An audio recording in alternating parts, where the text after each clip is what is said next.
Welcome back to Pick Up and Play, folks. My name is DJ Switch, and I have several things I want to get out before we start the actual interview for today. First and foremost, big thank you to Josh and everybody at SideQuest Gaming Expo. I had a fantastic time on Saturday at the SideQuest Gaming Expo, getting to meet a lot of folks and getting to do a little bit of podcasting, and I will have a special episode for you all as soon as I am able to get it together. I did a little bit of podcasting with a GoPro and a little portable setup, and it went okay. Enough that I'm going to share some of the content with you all through the regular podcast feed, but it will be a special episode. Of course, my big thank you to the Portland Retro Gaming Expo for their continued support in this show. And as always, big shout out to my folks at Patreon, and of course, our sponsor, Vault 31 Bar, who I will be telling you more about a little bit later on in the show. Funny thing about the Vault 31 Bar spot, it was supposed to be 30 seconds. It ended up being 2 minutes because I had too much to say about what a great spot that is. And so I've been running the 2-minute spot. I've had every intention of cutting it down and doing like a new sort of tighter spot to talk about Vault 31 Bar. And I still have every intention of doing so. But I've been so slammed with all of this other stuff with the podcast that I've just kind of continued to let the longer version of the Vault 31 Bar spot run. And I'll be honest with you folks, they certainly don't mind. And I don't mind either, because Vault 31 Bar is a fantastic place. So if you want to find out more about that, make sure you stick around. The middle of the episode, we'll run it during the mid-roll, and you'll be able to learn a little bit more about Vault 31 Bar and what a fantastic place that is for us folks, for us gamers, right? The people in the gaming culture.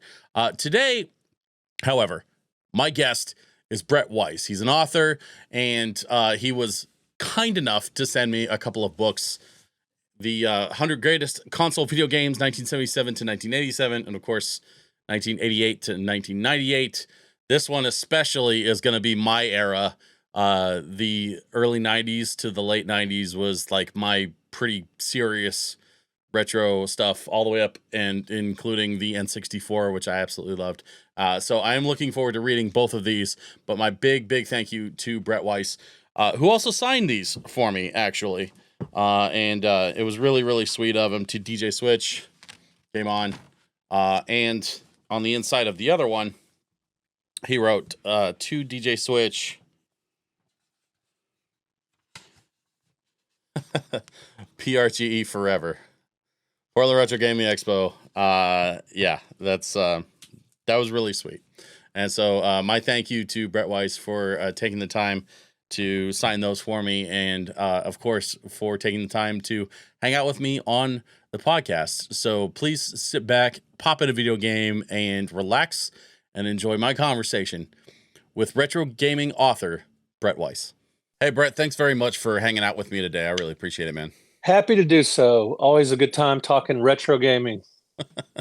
I know you and I met like many years ago, and we've seen each other kind of off and on at the Portland Retro Gaming Expo, but I know that you do a lot of traveling to promote your books and to participate in sort of the greater retro gaming culture. And so while I definitely want to talk about your books, I think I want to start with you talking a little bit about some of the other expos and events that you've participated in, because you've gone all over. I have. My very first retro gaming convention I ever went to was in 2003. It was the Classic Gaming Expo in Las Vegas. It's a legendary show that went on for years and was run by the people that now run the National Video Game Museum, which is about 45 minutes from my house in North Texas. Oh, wow. And yeah, pretty awesome. And 20 years before that was my first comic book convention.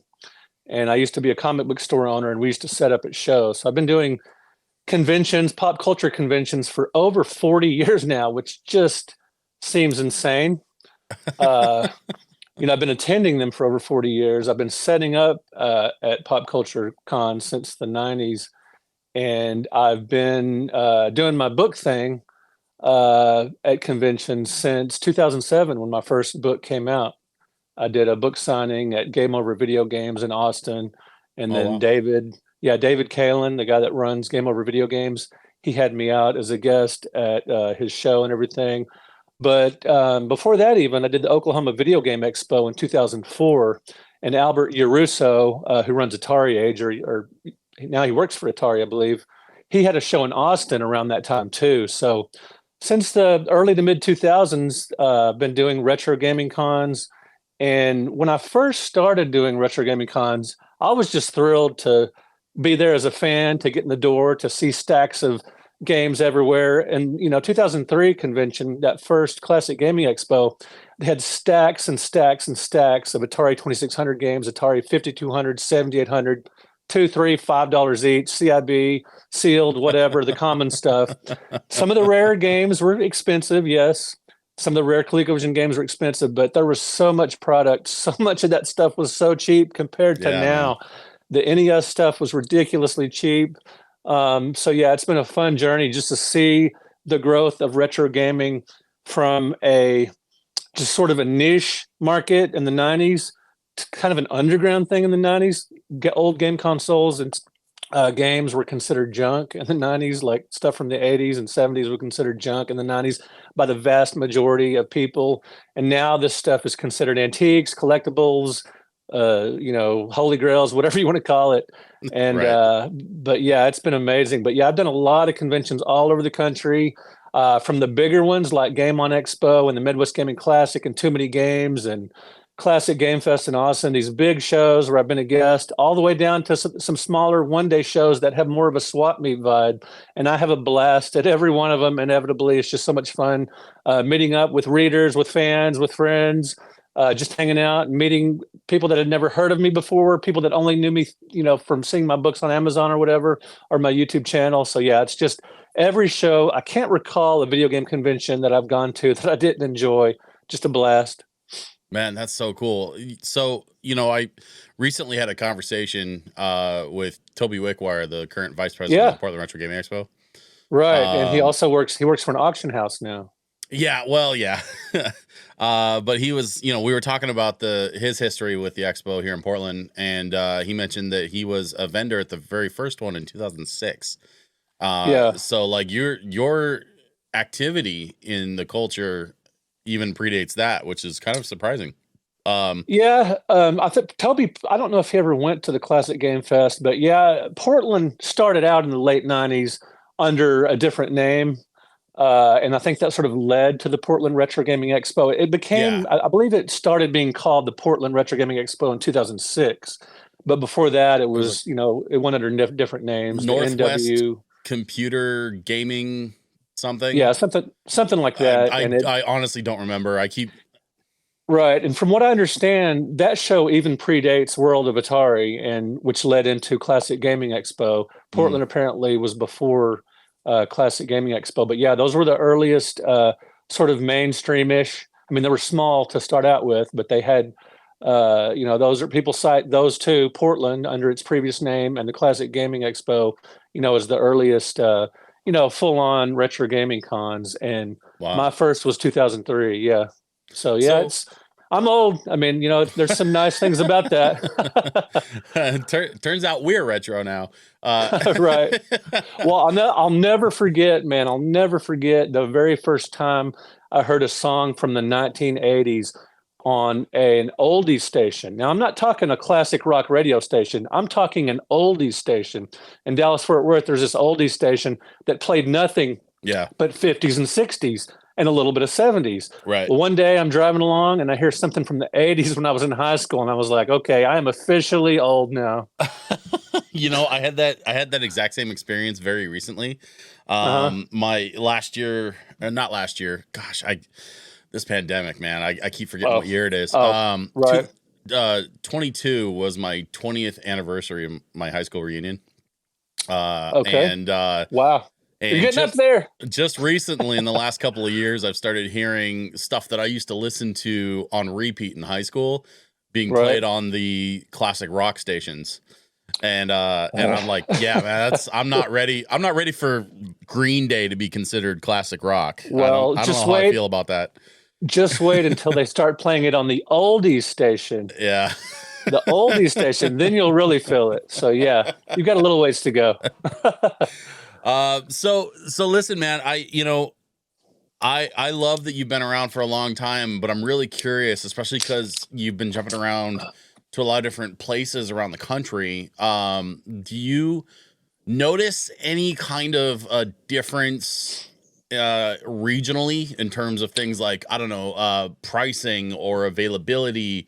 Is the retro gaming culture different, say, in the Midwest than it is on the West Coast?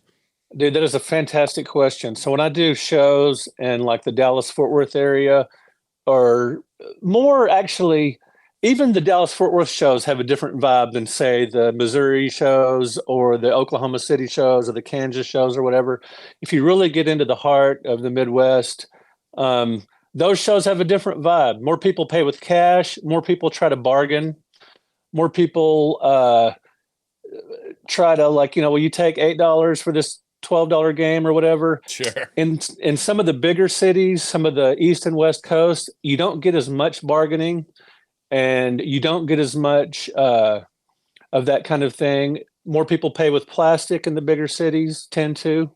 Mm-hmm. And like even in like Austin, Texas has a much different feel than a show in Oklahoma City or Tulsa. It just has a different vibe. It has a more of a big city feel to it, perhaps. Okay. Same way with like a show in, just some of the bigger shows in the bigger cities definitely have a different vibe, just have a more, and some of the shows like Too Many Games and maybe the Midwest Gaming Classic are getting slightly a more corporate feel because you have more corporate booths, you have more graded games and that kind of thing. Okay. And I'm not judging that. I mean, whatever works, whatever carries the industry forward. Video games have now reached the market of collectibles, and that was inevitable. And I have absolutely no problem with video games being seen as collectibles or any of that kind of thing. Yeah. Because it was inevitable. Comic books, I've been into comic books for a very long time. And when comic books first started getting graded, I thought, well, that's really strange. You can't read a graded comic book. What is this? This is bizarre. It seemed very alien. Well, now it's just taken for granted. If you've got Amazing Fantasy number 15, first appearance of Spider-Man, you better get that sucker graded because you want it preserved. You want it, preserved historically or for investment or for, just to resell or whatever. Same way, if you have a factory sealed, first production Super Mario Brothers, get that sucker graded and then play a CIB example. So, that kind of thing. So I have no problem with video game conventions, being more corporate in that sense, but while at the same time still having, booths that maybe somebody's just selling their correct collection or they cleaned out their attic and then they can just set up. It's disappointing when a game convention, when the booths get too expensive and then you don't have some of the people just selling their stuff. But then that's what smaller shows are for. There are small shows all over the country with a swap meet vibe, like Retropalooza, the Oklahoma Video Game Expo, which I used to go to. There are other smaller shows where they're just loaded down with games. Retropalooza in the Dallas-Fort Worth area and in Houston, run by the Game Chasers. There are more video games per capita in that show than just about any other show I do. It's very video game heavy. Yeah. Some other shows like Game On Expo, there'll be about half video games, and then the other half is devoted to anime and 8-bit art and that kind of thing. So the only booths I really don't like at gaming cons are like insurance and like gutters and like housewares and stuff. Sometimes a gaming convention coordinator will need to fill space, so they'll accept booths from sort of things that don't have anything to do with video games, and I get that. I'm not against the promoters for doing that. They've got to do what they do to survive, but right. I don't want to talk about State Farm Insurance when I'm at a video game convention because I'm trying to avoid the real world when I'm at a gaming con. But so I prefer gaming stuff, pop culture stuff, or whatever. But anyway, yeah, there's a different feel all across the country, and it's really fascinating. Portland is an interesting example because that's a massive show, but the city has some severe problems. Downtown, the homeless population is just sad as can be. It's really tragic. Right. It's a beautiful city in terms of terrain and the rivers and bridges and stuff, but man, there's just there's so much trash and garbage and everything. But then you've got this oasis in the middle of all this. You've got the convention center with this amazing retro gaming con, that runs 3 days and just has amazing stuff. So that has an interesting feel, compared to somewhere like Austin, which is also kind of quirky like Portland, but isn't quite as quite as funky. It's a little more traditional. And then you've got somewhere like Midwest Gaming Classic in Milwaukee that is just, it's a really interesting place to do a show because everything is in walking distance. You've got the show right there, the convention center right downtown, your hotel is right by it, and then you can just walk around to places to eat, and then it's really fascinating to go all these different shows and just see the different vibe, the different layouts of the city. Like I did Long Island Retro Gaming Expo. It was in an aviation museum. So are you familiar with this show? I'm not. No. It's amazing. So I was a guest there a couple of years ago, and it's in Long Island. It's in the Cradle of Aviation Museum because that Okay. was a real early area for flight. And not to get into that too much, but this Right. venue is amazing because you've got Wright brothers airplanes with space shuttles and then all this other stuff around it because it's a big museum, and then they Yeah. close that off. They just put like little barriers from that, but you can still see it all. And then inside that you've got tons of video games, arcade games, computer space, Pong, all the way up to more recent games and video game vendors. And it's just an amazing amazing environment. It's really astonishing. I hope they invite me back someday because that was such a great show. But yeah, every gaming con has its own personality, and it's really fascinating. Yeah, man, that sounds like a really fun venue. It's I mean, we crazy. have an aviation museum here in Portland. Well, outside of Portland, it's about 45 minutes outside of Portland. This place called the Evergreen Aerospace Museum. This Howard Hughes Spruce Goose is located there.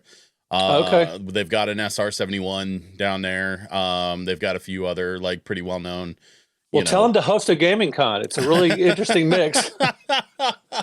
I don't think they'd be up for that. Frankly, Right. I've been there, and they're They're a running little out. stuffy. They're running out of floor space, is what it is. Oh, They've got okay, a lot okay. going on out there. It's a Right. wonderful venue and a wonderful experice, but I don't Right. think they have the space for something like a retro gaming expo. Well, Long Island is truly unique for sure. But I gotta ask you this, man, because I know you mentioned the comic book thing and getting games graded and that sort of thing. One of the Mhm. things that I've noticed, because my wife ran a comic shop for a little while. She also ran a video game store for a little while. So Sweet. I've had a sort of a foot in both worlds in the past. Right. One thing that I've noticed with video games, it's kind of unique by comparison, is that there seems to be a lot more effort being put into repros and fakes being passed off as legitimate product versus something like the comic book industry, where I'm not saying that there aren't fakes out in the comic book Right. world, but it feels like the printing process versus fabricating a video game. It seems like it just feels like there's a lot more nonsense you gotta sift through in the video Yeah. game world, and a lot more fakes that you gotta suss out to try And and it's even determine. worse. It's even worse in trading cards, like the Yeah. gaming cards, like Magic and Pokemon and all that stuff, and sports cards. It's worse than video games or comics. Do you think that that's going to continue to negatively impact the collectability and the archivability of some of these graded games in the future? Well, most of the people that are grading the stuff usually are considered experts, and they can suss this stuff out. Mhm. Things do slip through, but they're eventually found out. And just the fact that they're found out shows that they don't have perfect methods for, coming up with, these fake items. There's always a tell. You can Right. always tell the plastic's too slick or not slick enough, or the label is colored too light or too dark, or there's always a way to tell for experts. And hopefully the training with that will keep up with the and with AI, it's getting easier to tell fakes. Yeah. Ironically, because AI will create some fake, images or whatever. But with AI, you can, do high resolution scans of these things, and it can apparently it can suss out, what are the fakes and what are not. Not something I'm an expert in as far as AI goes, but a lot of things are happening on that front. I think that's my position, and I've never really been in this for the sake of archiving. I mean, we've got, you know, the video game museum folks. We've got the John Hancocks of the world to sort of take Right. care of the collecting side of things. Right. So for me, I've always been more just like, I want to collect to play, and I want to collect stuff that I enjoy. Yeah. And I'm never one to worry about, you know, a complete collection or collect, you know, different folks might have different ideas about Sure. what part of that world they enjoy. But for me, it's can I get my hands on the thing and play it? Right. And that, I think, has been the toughest part of watching the retro gaming community over the last, well, just since I got, you know, dove head first in 2011 Yeah. and started working with the expo. You know, over the last, you know, 14 years or whatever, I've seen the prices are just spiking and spiking and spiking, and the product, the availability is getting less and less and less, and so that, of course, also makes the prices go up and up and up. Do you think that at some point there's going to be like a bubble that bursts in the retro gaming world, and we're just going to see prices bottom out again, or is this going to continue to be an issue over time because of the march of time? If I knew, I'd be very wealthy. But that's actually that's a great question. So I recently did a video on my channel, just called Brett Weiss, my channel, where I do tales from a retro game, where I tell stories. I just did a video on 5 reasons why retro games, retro video games, vintage video games have gone up in value. And it starts all the way back in the 1990s when people started, you know, putting these fanzines together and compiling complete lists of game consoles, games. Before the internet, when it was just the Wild West, people didn't know how many games there were for certain consoles. So these writers, these people that published fanzines, would start compiling lists. And along with that, they started compiling price guides. Well, that sort of snowballed. With the advent of gaming conventions, and then later Angry Video Game Nerd and the Wii Shop channel, and with eBay, there's a bunch of different reasons video games, retro games, have continued to go up in price, and it goes back decades. And in more recent years, grading and auction houses, and spoiler alert, I do work for Heritage Auctions. I'm their chief video game cataloger. And it's a fun job. I see an incredible amount of cool stuff. Yeah, man. And it's amazing. And also get to see a lot of great movie props and all that kind of stuff too. Oh, that's cool. It's really nice. But yes, for just the average everyday collector, CIB games have gotten really expensive. Sealed games have gotten really expensive. Yeah. But you can still retro game on the cheap thanks to emulation, thanks to cart only. Those still, for the most part, aren't going to set you back a ton, except for, you know, maybe 10, 20% of the titles are still pretty expensive card only. You can still game on the cheap. You can get an Atari 2600 and a bunch of games for pretty cheap. You can get an NES or an NES, one of these NES clones, for pretty cheap. And if you're content with card only, you can still do a lot of retro gaming. But yeah, the CIB market and the sealed market have definitely gone up in price, thanks to just video games becoming collectibles. The same thing happened with comic books. When those first started becoming, you know, collectibles, everybody was really upset, or a lot of collectors were really upset. You know, they just want to fill in holes in their collection. They just want to read the stuff. Well, it's gotten valuable. First appearances, you know, high grade comics, all this kind of stuff. Just over time, it's gone way up in price. But comic book readers have alternatives. They can read reprints, they can read graphic novels, they can read digitally. You know, there's a lot of parallels between the comic book market and the video game market in terms of collectibles. And but do I see a bubble? Sorry, I went far afield of your question. It's all right. That's a great question. Some of the high-end prices have kind of started leveling out. So I think we might be seeing a leveling out, but there are still spikes. Like recently, Heritage sold a copy of Pitfall for the 2600, high grade one, for over $8,000, and that was a record for that game. Some of the really high stuff from 2022 has gone down in price since then, but it can be a little bit all over the map. But I think the great games that people want to play, the great games that people are nostalgic for, the rare stuff that people need to fill in their collections, I think there's going to hold value for some while.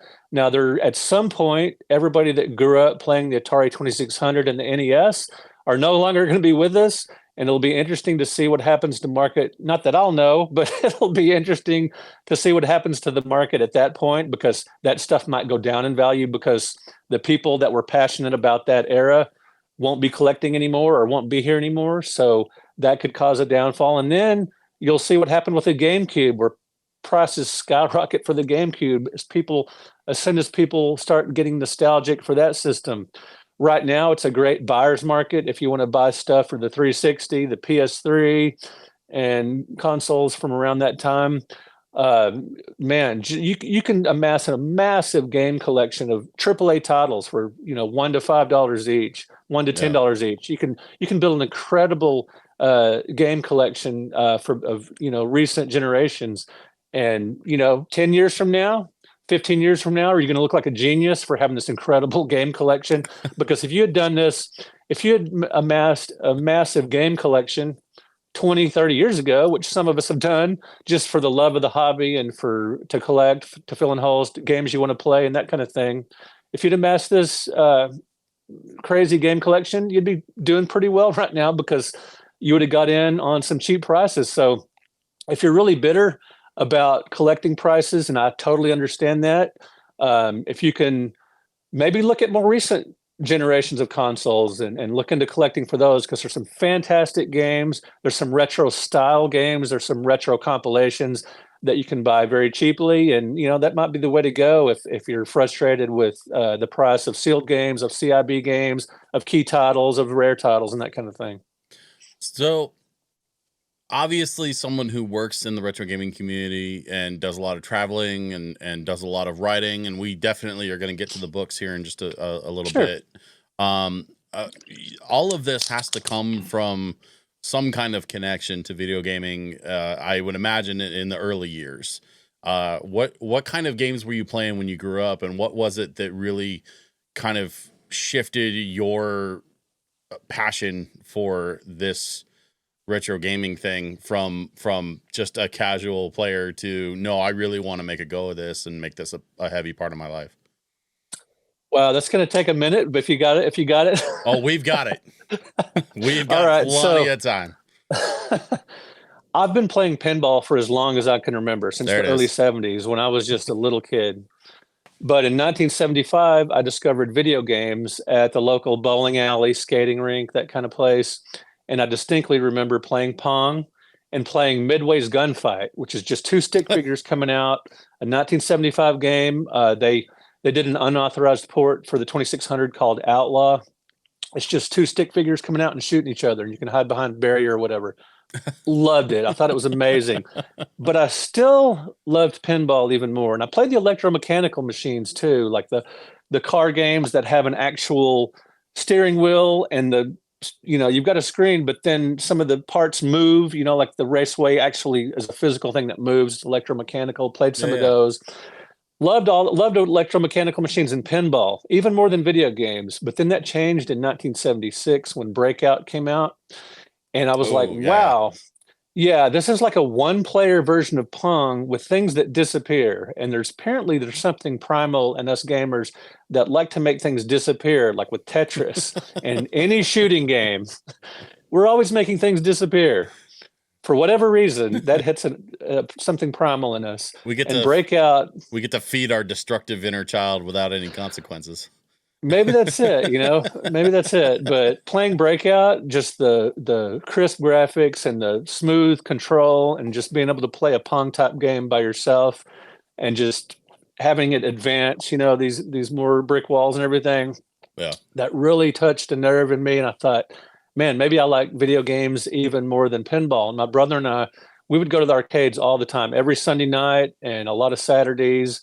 And, whenever we could, we would play arcade games. And back, into the early 80s, they had arcade games everywhere. You would go to Walmart out in the lobby, right when you walk in were all the carts. They would have 3 or 4, Asteroids, Phoenix, Gorf, whatever, Pac-Man.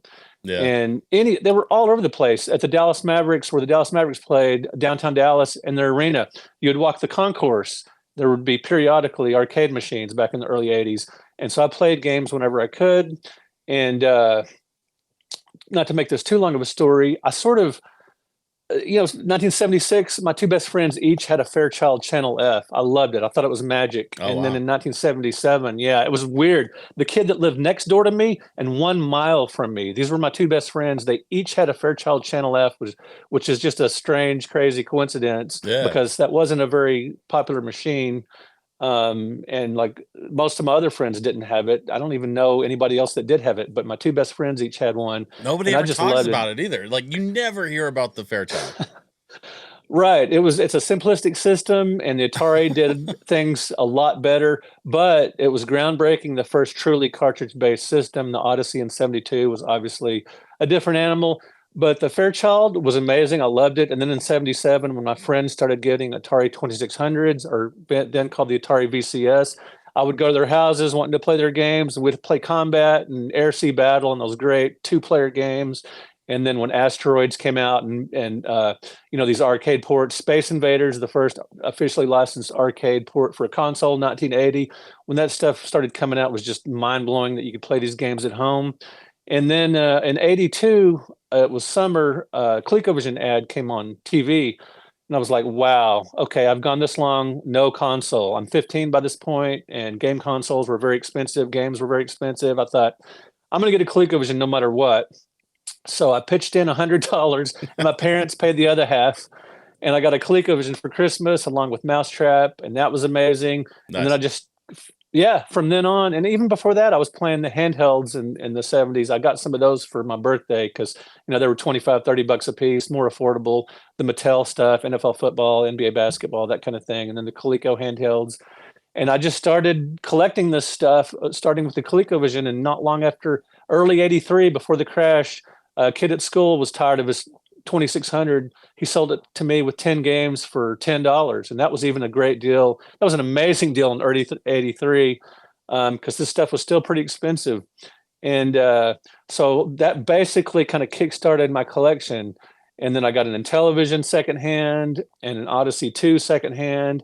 And then throughout the '80s and '90s, I was collecting along the way. In the early '90s, I started trying to write. I was writing fiction for different small press magazines, and that led to me writing some nonfiction. And then I was writing for the All Game Guide. I don't know if you've ever heard of that. It was Mm-mm. allgame.com. And back in the day, it was this database. Their intention was to describe, catalog, and review every game for every system that has ever been published, including computers. And so there was a lot of work to do there. And me and several other freelancers were filling up that database as fast as we could. This was like starting in '97, '98. Yeah. We were writing for the All Game Guide, real early online writing about video games. And that was a lot of fun, and it paid pretty well. And I became an editor for that site, and I was doing reviews, and I was working for that site so much. And I was also writing for the Comics Buyer's Guide and several other outlets. I was able to quit my job at Walden Books and work at home. And I had two young kids at home, so that was great. I could work during their naps or late at night or whatever and raise my kids and everything. And that was amazing. And then I just kept, after the All Game Guide, I met a publisher, McFarlane, in 2006 at the San Diego Comic-Con, left him a business card. 3 days later, they asked if I had any book ideas. And that was the genesis of my classic home video game series.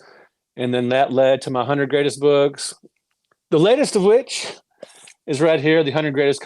Where is it? The 100 greatest console video games, '88 to '98, covering the PlayStation, Nice. N64, Saturn, and all that.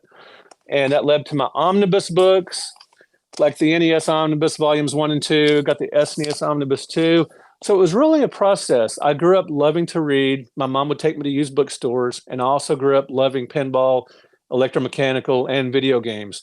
And I Yeah, sort man. of combined my love for those two things. And another weird thing about me, or I don't know, this is actually gaming, reading, whatever, not so weird. One weird thing about me as a kid, I loved reference books. I would read the encyclopedia sets at my parents' house, well, it was my house too. I lived there.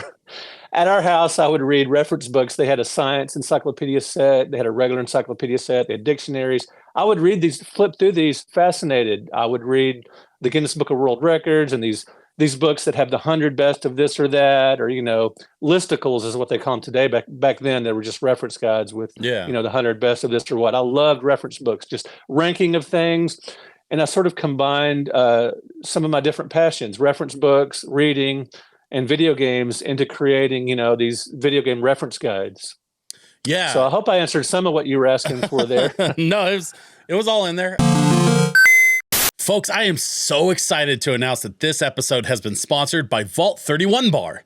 Vault 31 is a state-of-the-art shelter designed by the best minds in the business for absolutely anyone that's 21 plus and lives for all things video games and geek culture. Do you need to quench your thirst after a long day in the wasteland? Vault 31 offers an incredible selection of beverages and signature cocktails to help you rehydrate. Or if you're hungry, they've got plenty of delicious options available from their kitchen, including the new Smurshbergs or my recently discovered favorite, the Batcave. But no gaming haven would be complete without an extensive library of consoles and games to choose from. Console libraries include games from every Nintendo console, all 5 PlayStation consoles, all 4 Xbox consoles, and even the Sega Genesis and Sega Dreamcast. But I hear what you're saying, traveler. Maybe PC gaming is more your thing. In that case, check out their PC Lounge featuring all of these games.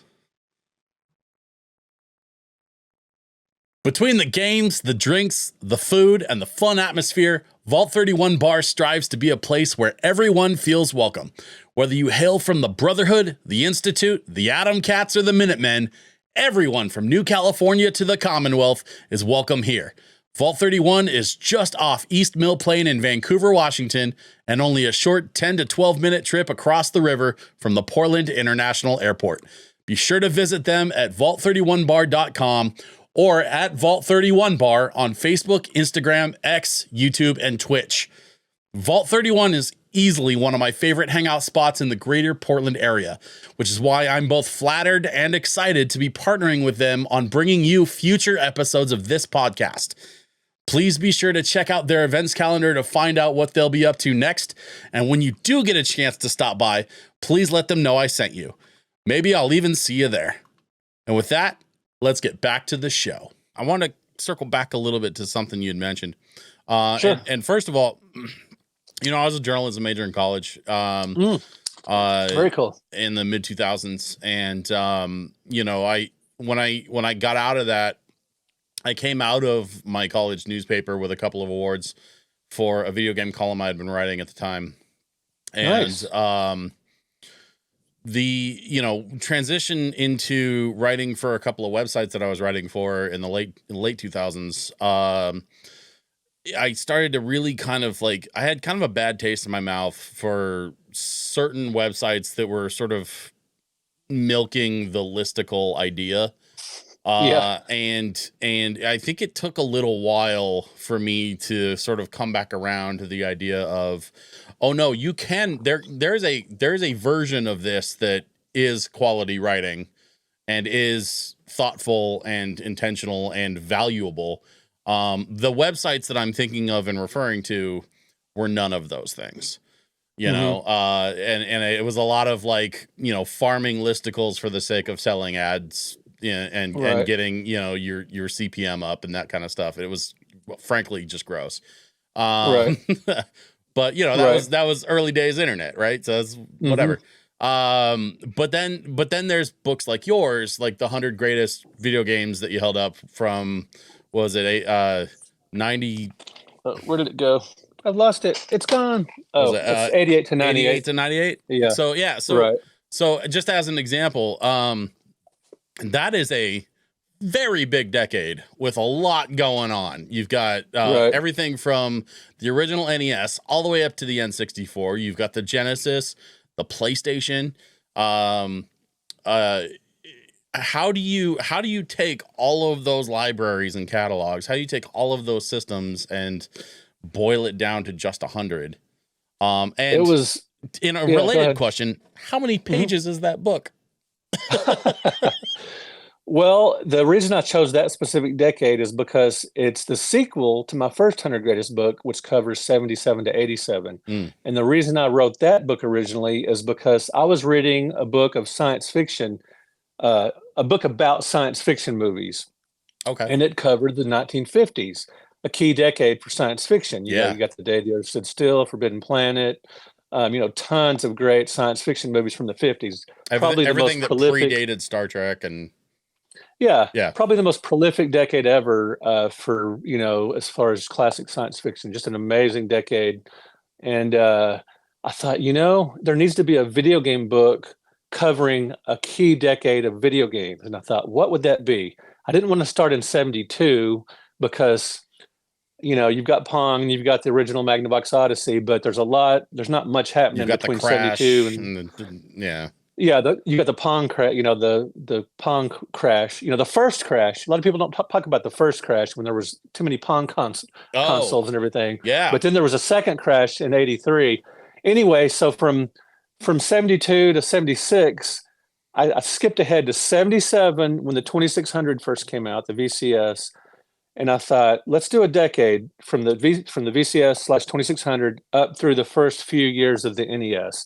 That's an incredibly prolific and incredibly revolutionary time in video games, with just a ton of interesting games and great consoles like the ColecoVision and television and all that.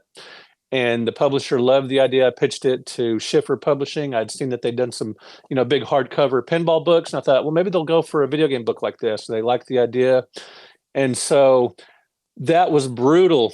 I grew up playing these games, playing all these systems, and I played and replayed hundreds of games. There were some I could just automatically know that weren't going to be included. You know, a lot. There's a lot of bad games from that era, but there's also a lot of great games. And I played and replayed games. I discovered hidden gems and on and on. And so, yeah, it was a brutal process of weeding out stuff that I would have loved to include. And for that first 100 greatest book, it was such a difficult decision that I included an appendix at the back of the book covering the next 100, 100 honorable mentions that Oh, wow. maybe should have been in the book, and I would just have a little capsule right up for those. But those top 100, you know, my primary criteria for each game has to be, is it still fun to play today? It's not enough for it to be groundbreaking. It's not enough for it to be historically important. It's not enough for it to be the first of its kind, like Utopia, that early strategy game for the Intellivision. Yeah. Didn't make the cut because I don't think it's aged particularly well. I mean, it's still a great game, but there have been advances in the strategy, you know, genre that, you know, it's kind of dated. But does it stand up to time? That's a really, really important question. To a degree, it does, but it's not compared to these other games. I'm sorry, I don't mean that specific game. I mean, like, generally speaking, do these games that you're ranking stand up to the test of time? That's, I think, absolutely. An important question. That's the key criteria. Is it's still fun to play today? Absolutely. And so I boiled it down to games that were still just great, that were super entertaining, that you could pretty much introduce to anybody, and they'd still say, "Hey, you know, I heard these old games suck, but these are actually pretty good." And so. And so, yeah, it was tough to boil it down. This isn't cyberpunk. I want cyberpunk. What is this? Right. And there are games, but it also had to do with my personal preference. And so, as much as I hated to do it, I left Mike Tyson's Punch-Out out. You know, it came out in '87, but it was on the cutting room floor because I could just never get into it. I prefer a more straightforward fighting game as opposed to something that's so strategic and so just a little tedious to me. Mm-hmm. But you know, I like more of a pure fighting game. But anyway, I recognize it as a monumental title and a great game objectively, and it did make the list, the 100 honorable mentions at the back of the book. But I've got, you know, like Atari 2600 Space Invaders, obviously Super Mario Brothers, Legend of Zelda, you know, a lot of those great '87 titles. NES was amazing early on. And throughout its, you know, those first 3 years of the NES, just some incredible games. Let me ask you this then. In you know, we got to call it research because that's really what it is, right? You were playing these games as research for this intentional book that you were trying to write. 100 greatest console video games, 77 to 87, 88 to 98. You know, you've got 2 of these things, right? In the process of creating these books, you're playing everything. I'm playing a buttload of games, but there are some I could safely not bother with. Games that had, you didn't spend a lot of time on ET for the Atari. Well, I recognize, yeah. Obviously, there are some games that I knew up front that weren't going to be included, and so there are a ton of stuff I could just weed through. And with the 88 through 98, that was actually a collaborative effort. I wrote around 14 essays for that book, and the rest of them were contributing writers. And I edited those pretty heavily to reflect my style and what I was looking for, and fleshed out a lot of the details. Okay. But as far as the critiques and the reviews, there were those writers, because I wanted for 88 to 98. I wanted people that were really passionate about role-playing games, Yeah. about some of these types of games, and that's just not me. That's not my favorite genre. So I figured some of these other writers, more passionate about that genre, would. I just wanted to get their, deep dive opinions on these games that they're passionate about. So I farmed out a lot of these chapters to other writers, and so it worked out wonderfully because you've got all these different perspectives. And but yeah, I did play a ton of games, comparing, contrasting, beating my head against the wall, researching, and all that stuff. But it's a lot of fun, and it was helpful that I had written for the All Game Guide for, gosh, over half a decade probably. So I already had a ton of research material, archived, and so that was very helpful as well. Can you give me an idea? Because I'll be honest with you, man. The 100 greatest books I haven't had a chance to flip through yet. So can you give me and our listeners an idea of, what's near the top of those lists, and what some of your thoughts were going into deciding who gets to take those, let's say, top 5 spots? Okay, great question. So the books are actually in alphabetical order. I considered, yeah. I cut that out. So I decided, instead of ranking them in order of greatness, to do it in alphabetical order for this very specific reason. I didn't want some of the games later in the book to get short shrift compared to the games earlier in the book. Okay. I didn't want people to see, well, that's game number 86. It's probably great because it's in the book, but maybe it's not so great because it's so late. And objectively, obviously, these projects are extremely subjective, but I wanted at least some. I had to rein it in somewhere, right. And I thought putting them in alphabetical order would be fairer to the games. For example, like for the ColecoVision, Ladybug and Mousetrap, and these are just phenomenal games. Great arcade ports of games that are highly addictive. Frenzy, that I could play over and over and over again. Do I really want to compare those to Legend of Zelda and Super Mario Brothers, and just shove the ColecoVision stuff and the Atari stuff at the end of the book? Yeah, that's fair. I didn't really want to do that. I just wanted everything in alphabetical order, and that way people could find the titles easier. And every game would get a full spotlight, just no demarcation, just place the full emphasis on each game. So for the purpose of the book, I understand your thought process there. You're trying to remove as many variables and as much subjectivity as possible for the end product. And I completely understand.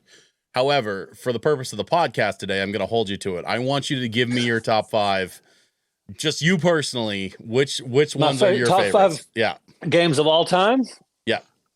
And you can, and if you want to pull from both books, I'll allow it. But I want 5 games out of you right now. Sure. Okay, so if you go back pre-NES, let's just do it that way. That's a pretty good dividing point. Pre-NES, I like Ladybug for ColecoVision. I like Mr. Do in the arcades. And if we're talking home consoles, ColecoVision. And the Super NES had just a phenomenal port. I love Mr. Do. That's my favorite video game of all time, as I always tell everyone. Okay. I really love Time Pilot in the arcades, and there was a pretty decent port on the ColecoVision. I remember that one. Let's see. Yeah, I'm starting to pick arcade games. Let's go back to consoles. There's just so many games to consider. Of course, Super Mario Brothers 3 is amazing when you're getting past. Of course, now I'm jumping ahead to NES post. Frenzy on the ColecoVision is an amazing port. That's the sequel to Berserk. You're just a robot, or you're walking around shooting robots. An incredible, incredible game. These are my babies you're talking about. You're getting me to parse them out. I really love Casey's Crazy Chase. Your favorite children, Brett. Come on. Right. I really love Casey's Crazy Chase and Casey Munchkin from the Odyssey 2. As a matter of fact, with my first 100 Greatest book, I cheated a little bit. I included Casey Munchkin and Casey's Crazy Chase as one entry in the book. That way I could sneak more than 100 games into the book. So there you go. You got me. And also for a game like Centipede, the Atari 5200 has a great version. The ColecoVision has a great version. The 7800 has a great version where you can actually play 2 players simultaneous. For the Centipede chapter in the first 100 Greatest book, it includes all 3 of those. So I snuck some more games, different versions of the same game into this 100 Greatest book. So it's more like 30 greatest home video games or whatever. But I would, I did that when I could because, it was a super fun project, labor of love, and inherently playing these games and replaying one was tons of fun because I'm inherently playing great games. So that was a blast. But yeah, those are some of my favorite from that era. And you asked me tomorrow, I might say Space Invaders for the 2600, which is an absolutely phenomenal port. That's legendary. I loved it's incredible. Yeah. The first, like the arcade Space Invaders, the first time I remember playing that was in a town called McGregor, Texas, which is right outside of Waco, the infamous Waco, Texas, infamous for a couple of reasons. Yeah. But McGregor is where my dad's family lived when we were kids. And we went there one weekend and we went to back then in the early 80s or late 70s. This was 1978. Arcades were popping up everywhere. And this tiny little town of McGregor, which had about 2,000 people, had 3 arcades. Oh, wow. Which is just insane to think about. Now, these were per capita, it's nuts. That's huge. That's a lot. It's insane. They popped up everywhere on it. It was insane. It was an incredible time to be a gamer. Yeah. And so, me and my brother and my cousins go in to this one arcade and they had 3 Space Invaders machines. And we were like, what in the holy hell is this? It was this scary game with these descending invaders, these scary sound effects that were the scariest sound effects since Jaws. Yeah. And you've got this heartbeat sound. You've got these advancing invaders that are coming down.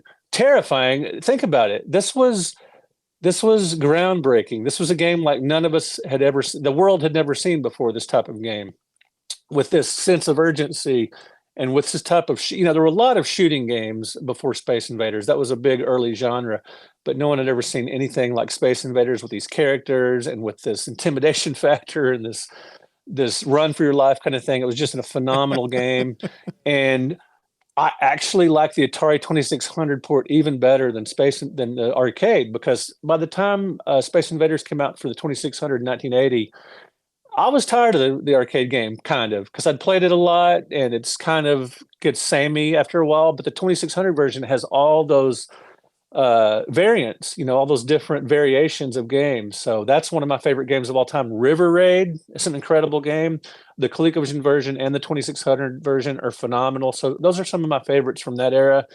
And if you go NES to the present, let's go all the way, or maybe we'll just stay around the NES up to 16-bit and maybe get into some PS1. NES, Super Mario 1 and 3, Castlevania 3, Donkey Kong 3. That's a divisive game for a lot of people. Now are you talking Donkey Kong 3 or Donkey Kong Country 3? We're not into the 16-bit yet, right? We're still in 8-bit? Well, I was going NES up through, I was doing the second book. Okay. I was going NES up through, those systems. But just to clarify, we're still in 8-bit. We're talking Donkey Kong 3. Listen, leave it to the DJ to start a podcast and press the hard questions. Well, I was going pre-NES and NES to the present, but we can narrow it down. Yeah, so 8-bit era. I love R-Type, like on the Master System. That's great. I love, Double Dragon is great on the Master System. Oh, man. The NES. And the NES Double Dragon, that's a nostalgic favorite, even though I realize that's not a great arcade port. But Donkey Kong 3, to get back to that, the arcade port of the 1983 game, I love that on the NES. It's just like Donkey Kong with Galaga gameplay mechanics.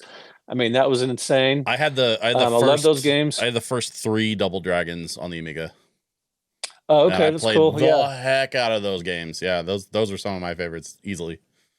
Wasn't it great when you had all the time in the world to just fully explore every game you owned and you could just play the hell out of them? And and discover every inch of those games and explore every quadrant, and you could just know the patterns and everything. Those were the days. You know, I really liked when all it took to pirate a video game was a little piece of electrical tape over the floppy disk. I listen, my dad ran a computer store, and it's been, you know, listen, we're 25, 30 plus years out from this, so I don't mind talking about it now, but Sure, of course. you know, when I closed my dad's store, because he got sick, and I started helping to liquidate so that we could sell the place. I found it was a full-size tower. It was a box for a full-size tower computer case, but it didn't have a case inside that box. It was only 3.5-inch floppy disks, something on the order of like 2,000 plus floppy disks that were all pirated games for the Amiga.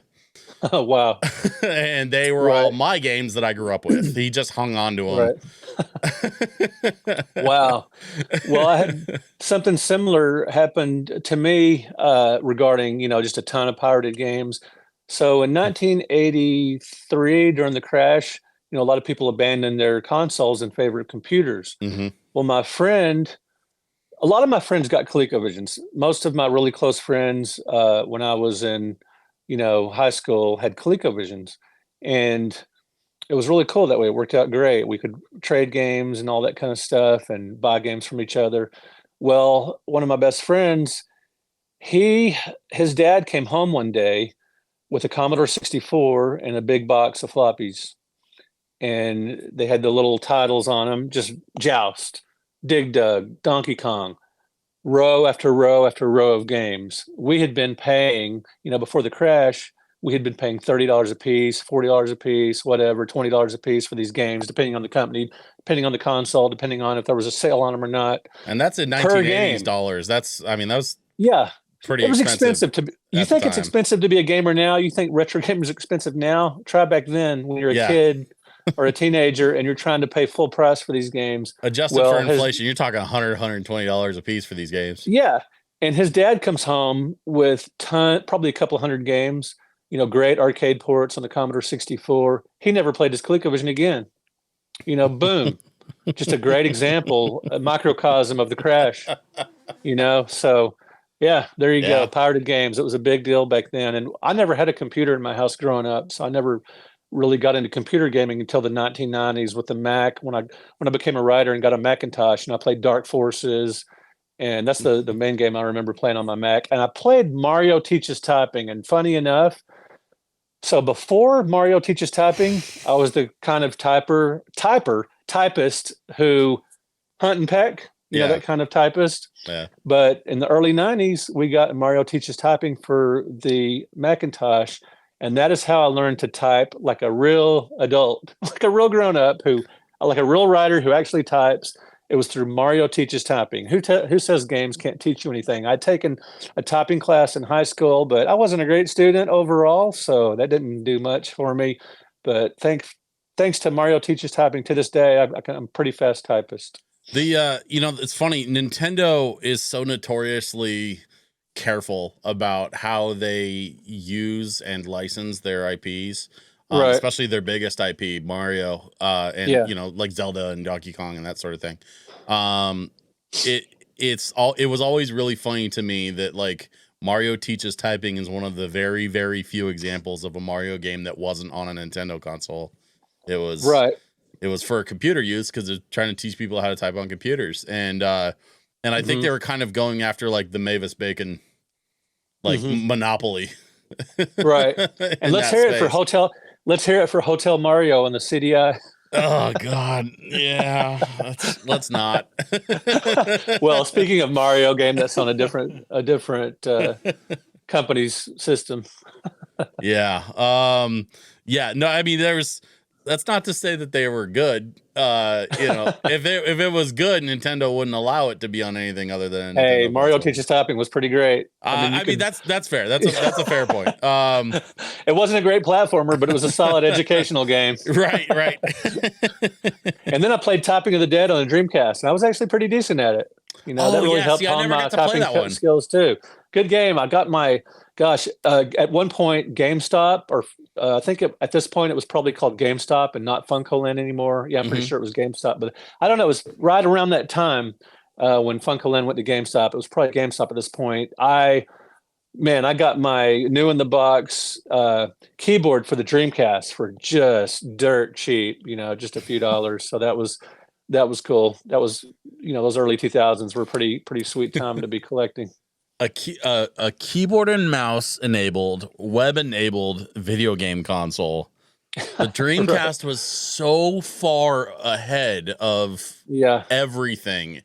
And then sure enough, they didn't learn their lesson in the mid 80s, and it was the software piracy that done them in. Yeah, anybody with a $60 CD burner could play whatever they wanted on Dreamcast, man. Yeah, that's what I've gathered. I mean, I wasn't doing that not because of I just didn't. I would just buy the game. Yeah, I've got this massive collection. I've never really needed to do anything like that. I never had a Dreamcast myself, but I had a buddy that had one, and when he figured out the CD burner trick, I was like, that's not good. That's not going to end well for anybody. And sure enough, Sega said nope, took their ball and went home. And now you're hearing rumors. Not to bring it too far into the modern day, but you keep hearing rumors like maybe Sega's gonna make another console. Maybe they're gonna get back into the hardware game. Well, I think that would be fun. I think that'd be interesting. It'd be something to cover. It'd be something to speculate over. It would be fun, regardless whether it was a train wreck or a huge success. It would be fun to talk about. I think sometimes that's all you need, just something fun to talk about. No, absolutely. I think that what would need to happen, the only way that's going to happen, really, is if Sega is in a position to take on that overhead, because anybody, I mean, I'm sure but just for anybody listening that maybe isn't familiar with how it works, the hardware side of video gaming is where the money gets lost, and then they make the money back in the software, right? Yeah. Just because of the way the margins work out, most companies that make video game consoles, they lose a little on the consoles. Nintendo is kind of a weird exception, but that's sort of an outlier. That's not the norm. They compare it to razors, where the razors lose money for the company, but the razor blades is where the companies make all their money. Exactly. And so I could see a new Sega console happening under these two conditions. One, Sega is in a position to be able to take on that overhead for developing new hardware, which is not easy right now, but as we've learned through a certain other console that shall remain nameless. But it's not impossible. It's not impossible. Right. But as we learned from Atari. But then two, I think there needs to be a vacuum. And I think that's the big place where Atari maybe missed the mark. Right now, the big three have been the big three for so long. Right. That, Xbox keeps talking about getting out of the hardware game and moving to, an all digital service. Right. If Microsoft pulls the Xbox brand out of the hardware space, I think that's going to leave a vacuum. And I think that Sega is one of the very few companies that could step in and fill that vacuum successfully. If it's not Sega, then I imagine it'll probably be a lot of other companies who aren't Sega trying to fight for that space, and it'll be a bloodbath. Right.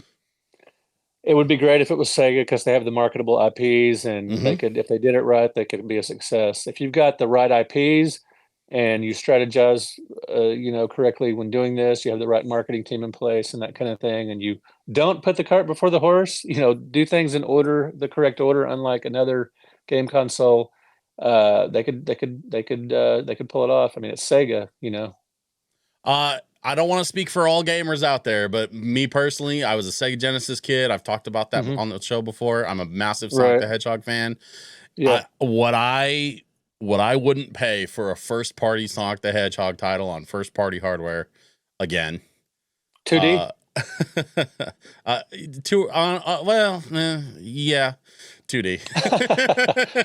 All right. I feel you. I mean, I played the new one, Sonic Superstars, on the Switch, and I liked it. it definitely had all the parts there of what I like about a Sonic game. It's still not Sonic Mania, man. I don't know what it is about Sonic Mania that just checks all those boxes. Love me some Sonic Mania. Yeah, I think Sonic Mania is like peak Sonic, and I think they're still trying to work out how to like recreate that. I don't know what's missing. But touch of magic, you do. Yeah. There's a touch of magic in those old pick up and play 2D games. Yeah, man. Very briefly, just to talk, you might find this interesting since you're a big Sonic fan. So in 1989, I was working at Lone Star Comics. Huge year for popular culture, massive. Game Boy, Sega Genesis, The Simpsons, the Batman, the first Tim Burton Batman movie. Just an incredible year. I was working in a comic book store, living the dream. It was great. Yeah. The Sega Genesis came out, and the buzz was about Altered Beast and just how amazing these games look compared to the NES and everything. And I was intrigued, just the buzz that Genesis was starting to get in '89, just through word of mouth, just people talking about how advanced it was over previous consoles. But I didn't get one yet because I was still playing the NES a lot. I was even still playing ColecoVision and 2600 and Intellivision, and I still do that today. But anyway, I was plenty busy. I didn't feel like I needed a Genesis, right away or whatever. But in '91, when Sonic the Hedgehog came out, and I saw it, and I heard people talking about it, I rushed out and got me a Genesis. That was the one. Is history. Yes. Yeah, that was the one. Yeah, amazing game. And Sonic 2 is even better. Sonic 2. I talked about this with Hancock on my very first episode of the podcast. He and I talked about his Genesis collection and how I got to take a photo with it when he had everything displayed out at the expo. And yeah, I did a video on that collection myself. Yeah, I mean, it's just incredible to see all the box art and all everything in one place just lined up, and it just absolutely looked gorgeous. I was telling him that I think it's Sonic the Hedgehog 2 and NHL 97 were the two Genesis carts that probably got the most time in my Genesis. It was I played a lot of Genesis games. I tried to rent as much as I could. I tried to get my hands on whatever I could, but it really boiled down to just spending a lot of time on Sonic the Hedgehog 2 and spending a lot of time playing hockey. That was, man, everybody loved those NHL games on the Genesis. NHL 94. I mean, those were just so beloved by so many people. It's funny. Awesome. Jay from Square Pegs, the Square Pegs YouTube channel. He and I were talking about Jay Malone. Yeah, he's a big hockey fan, and so we kind of connected. He was a big NHL 95 guy, and I was way into NHL 97 because that was the year that my Pee Wee hockey team won the championship. And that's cool. Yeah. I don't know if you're aware of this, Brett Weiss, renowned author and retro gaming world traveler.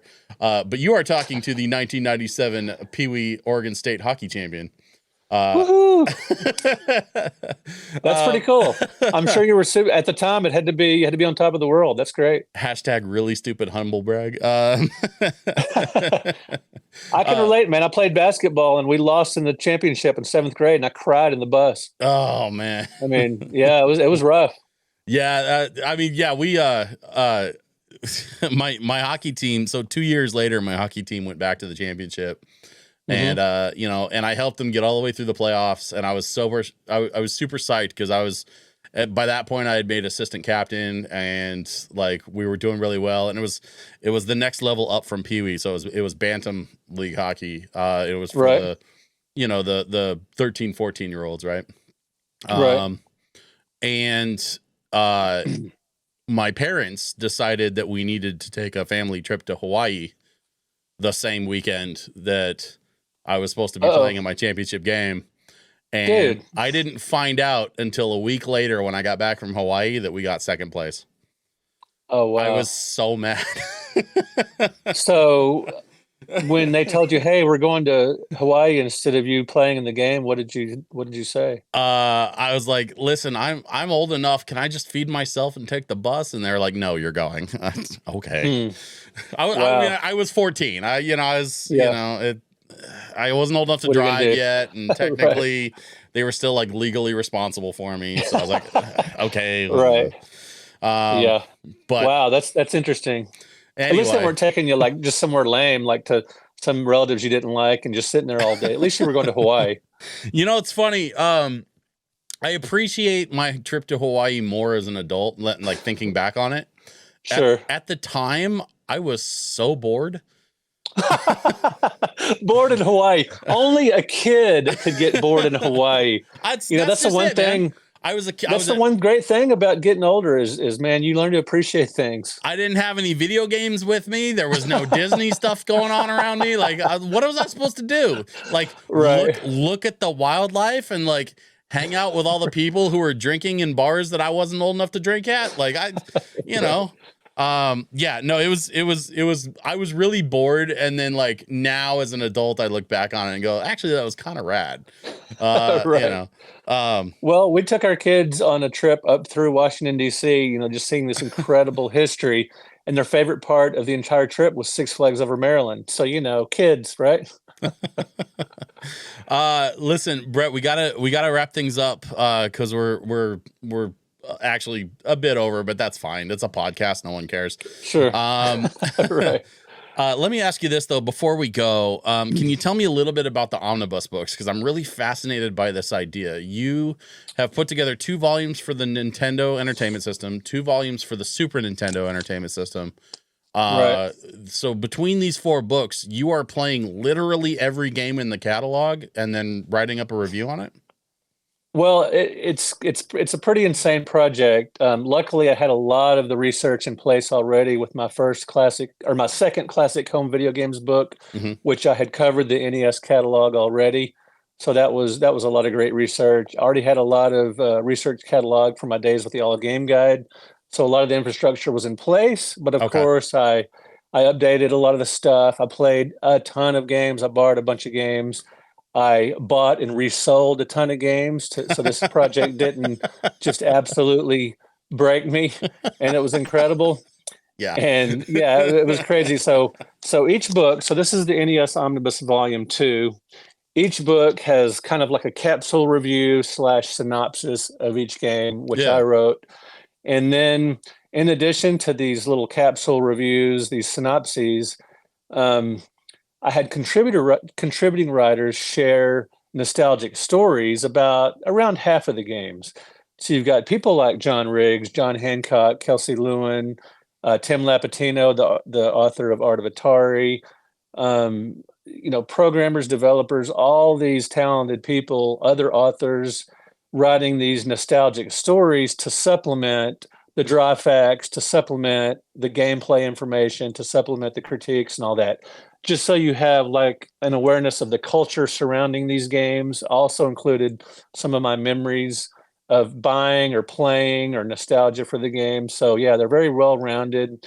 They include box art, screenshots, and all that kind of thing. And but yeah, I recruited all these writers, these contributing writers.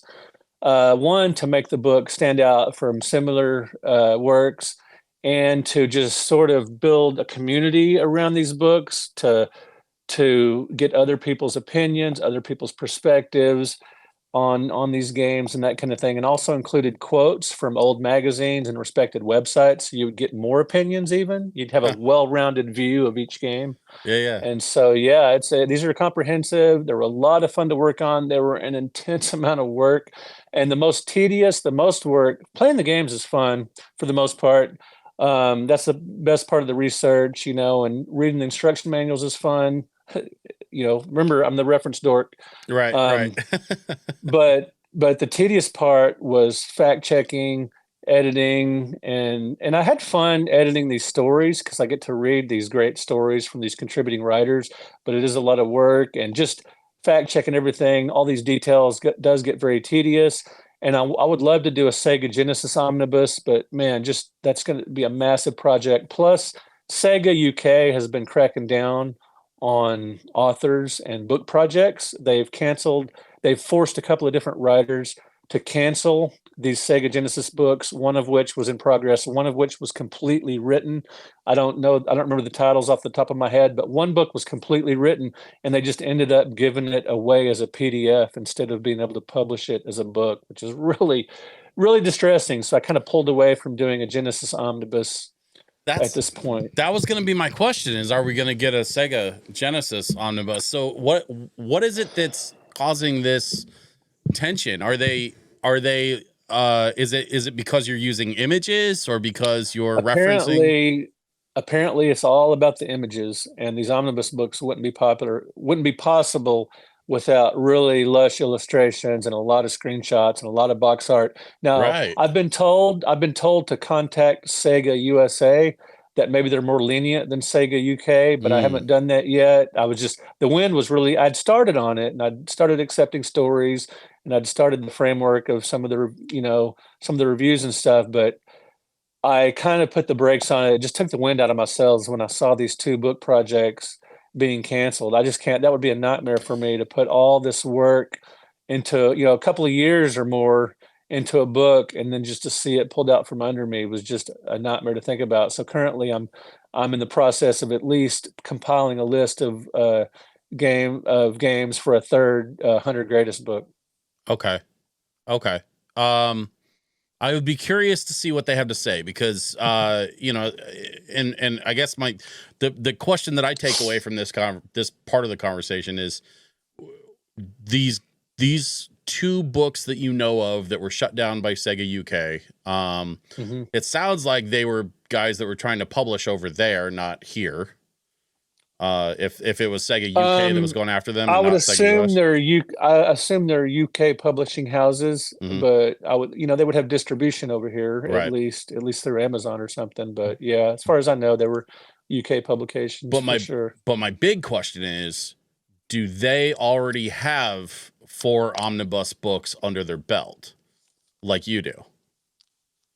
Because that might be the Um, deciding factor. If Sega can what do you see, mean? well, Oh, if if you mean if Sega itself intends on publishing no, books? no, no. If Sega of America is looking, if say you reach out to Sega of America about Hmm. a Genesis omnibus book, Right. and you go, hey, I already have 4 of these that I've written for the NES and the Super Nintendo. Here's what my work Hmm. looks like. Here's how you can expect your IPs to be treated.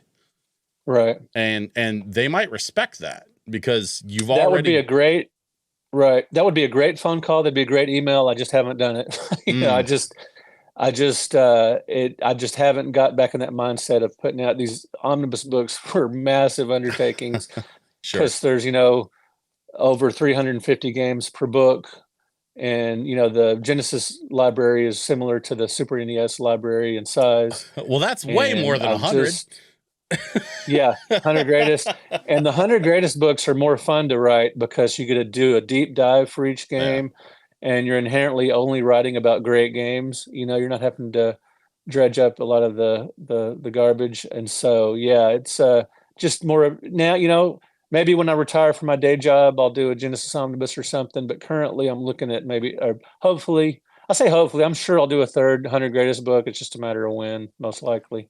I honestly, man, whether it's a Genesis omnibus, if we ever get to see one, or if it's another 100 greatest, like either way, I'd love to see it. And Thank you. I really want to thank you for hanging out today and spending the time, man. Oh, absolutely. It's been a lot of fun. And I do, if you don't care about writing, reading books or, buying books or anything like that, you can go to brettweisswords.com and just read some articles I put on there for free. You Mm. can also go to my YouTube channel, which is just Brett Weiss, Brettweiss. And I just talk about stories growing up, in the 70s and 80s playing games up through the 90s. Most of my topics are 70s through 90s. Although I do, occasionally I'll talk about the 360 or the Switch or like right now I'm playing God of War on the PS4, and I've been playing some of the Crash Bandicoot collection on the PS4, the remastered stuff. So I do some modern stuff too. So yeah, just if anybody wants to check out my channel, that'd be appreciated. Awesome. Brett, thank you so much, man. I really appreciate it. Oh, you bet. Sure, man. It's been a lot of fun. My thank you again to Brett Weiss. If you want to check out his website, make sure that you do so, brettweisswords.com. And be sure to check out all of the books that he's written. Check out his YouTube channel. The guy has been around the retro gaming scene since the very, very beginning when a lot of what we call retro games weren't retro. in some cases hadn't even come out yet. So the dude's been around since the beginning. He's got a lot of really cool insights and a lot of really cool experience that he loves to share through the written word. And so I definitely recommend checking out Brett Weiss wherever you have the chance. Of course, if you want to see more from Brett Weiss, you can also head over to my Patreon, patreon.com/DJSwitchPDX, where, as always, I will have even more content just for the Patreon folks. A little bit of extra left over from the podcast conversation that we clipped out just for the people on Patreon. I think you're going to really enjoy this one. So make sure you head over to patreon.com/DJSwitchPDX. As always, my thank you to you all for taking the time to listen with us today, and I will see you on the next one.